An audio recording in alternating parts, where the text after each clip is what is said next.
Moi drodzy, dzisiaj powiemy o tym, jak to jest z Facebookiem i Instagramem, dlatego że wydaje mi się, że właśnie te dwa kanały mogą być w tym momencie dla was najbardziej użyteczne. Jeśli chodzi o Facebooka, no to mamy profil prywatny, no i powinniśmy mieć fanpage, jeżeli chcemy rozwijać swoją działalność jako artysta. Trzeba mieć najpierw profil prywatny, zanim pojawi się fanpage, dlatego że chodzi o to, żeby na tym fanpage'u od razu pojawili się jacyś followersi, jacyś obserwujący, więc zapraszamy swoich znajomych z profilu prywatnego po to, żeby właśnie zaczęli obserwować to, co robimy na fanpage'u. Kolejna ważna rzecz to zdjęcia. Zdjęcia, moi drodzy, to jest nie tylko Facebook. To są w ogóle media społecznościowe, ale to jest też strona internetowa. To jest to, co wysyłamy różnym osobom. To musi być jakaś profesjonalna sesja z bardzo dobrym fotografem i to mają być różne wasze zdjęcia, ukazujące różne strony waszej osobowości. Tam powinniście być w różnych sytuacjach, w różnych strojach. Natomiast chodzi o to, żeby to naprawdę było bardzo dobre. Ja zawsze mówię, że artysta powinien już swoim strojem na estradzie zdradzać to, jaką jest osobą. A nie to, że na przykład macie na stronie internetowej różne swoje zdjęcia, macie zdjęcie fantastyczne profilowe, ale jak ktoś zobaczy was na estradzie, to jesteście w ogóle zupełnie inną osobą. Nie, to wszystko musi być spójne. Także pomyślcie o tym, żeby właśnie budować swój wizerunek, przede wszystkim odzwierciedlający to, kim tak naprawdę jesteście. Czyli profesjonalna sesja fotograficzna, absolutny priorytet. Kolejna ważna rzecz to jest, żeby dobrze opisać ten fanpage. Żeby tam się znalazły ciekawe informacje o was. Żeby to nie była po prostu taka sucha biografia, tak? Studiowałem u takich profesorów, brałem udział w takich konkursach, występowałem w takich miejscach. To jest okej, ale czy to jest fajne? Czy to sprawi, że ci młodzi ludzie czy w ogóle potencjalni wasi odbiorcy, że będą tak naprawdę chcieli to czytać, że jakoś bardziej zainteresują się waszą osobą. Nie. Napiszcie tam o swoich upodobaniach, o swoich pasjach, o swoich wartościach, o tym, co tak naprawdę zdradza waszą naturę, tak? Waszą osobowość. Także te opisy tak naprawdę są bardzo istotne.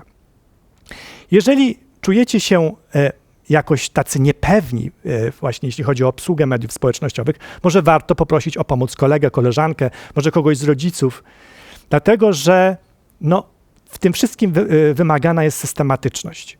Tutaj cały czas trzeba być obecnym, trzeba coś ciekawego zamieszczać. Facebook to w dużej mierze też reklamy, więc możemy pomyśleć, żeby czasami zareklamować jakiś swój post, ale taki post, który szczególnie się podoba, który jest udostępniany. I na przykład możemy ten post wtedy sponsorować w grupie tych, którzy właśnie obserwują nasz fanpage. Dlatego, że pamiętajmy, że jeżeli zamieszczamy coś na Facebooku, to dociera to tylko do pewnego procenta osób, które nas obserwują. Są pewne algorytmy, które działają tam. I to wszystko dzieje się na zasadzie, że algorytm śledzi po prostu wszystkie nasze ruchy, tak? Co lajkujemy, co komentujemy, co udostępniamy. I w zależności od tego wyświetla nam w tym strumieniu różnych postów, wszystkiego, co się wyświetla na Facebooku, to, co jest najbardziej dostosowane do naszej osoby. I to samo ma miejsce w przypadku innych. Więc bardzo, bardzo ważna jest na przykład też waga posta, który zamieszczamy. Waga, myślę, na przykład typ treści.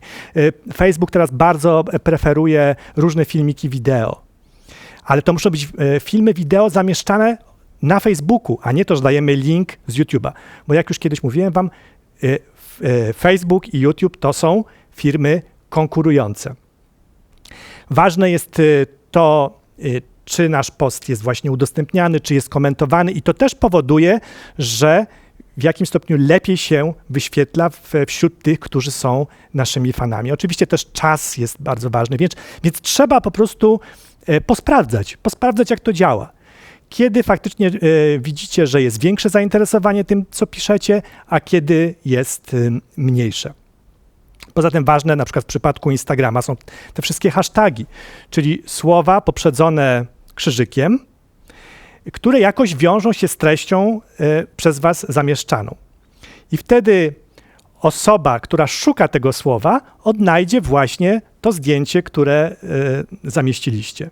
Także pamiętajcie, że hasztagi to jest w ogóle w przypadku Instagrama rzecz niezwykle istotna. Można sobie zrobić na przykład listę najczęściej przez was używanych hashtagów i potem to, jeżeli są takie właśnie najczęściej używane, i potem zrobić kopiuj, wklej.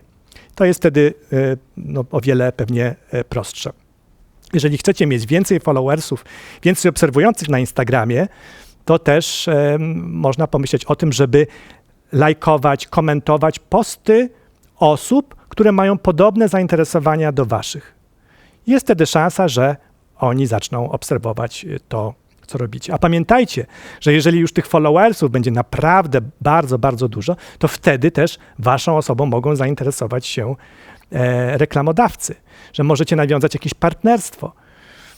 Stajecie się po prostu marką silną, marką, która jest interesująca dla różnych potencjalnych firm.